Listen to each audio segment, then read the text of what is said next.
Can you walk us through your thinking about why you decided to put a 90-day pause? Well, I thought that people were jumping a little bit out of line. They were getting yippy, you know? They were getting a little bit yippy, a little bit afraid, unlike these champions, because we have a big job to do. No other president would have done what I did. No other president. I know the presidents, they wouldn't have done it. And it had to be done. What was happening to us on trade, not only with, you know, if you look at it, not only with China, but China was by far the biggest abuser in history, and others also, but somebody had to do it. They had to stop because it was not sustainable. Charles Schwab was here a little while ago, one of the great financial people, and he said he's been waiting for 40 years for somebody to do what I did over the last month.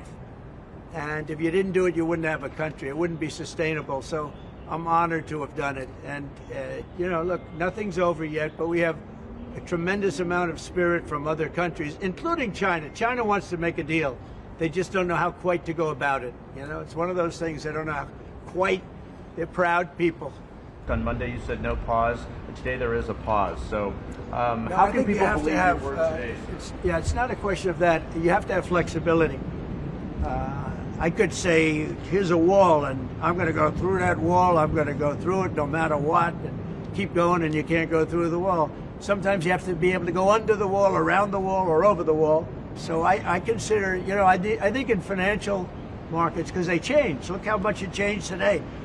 We went from, you know, pretty moderate today, but over the last few days it looked pretty glum, to, I guess they say it was the biggest day in financial history.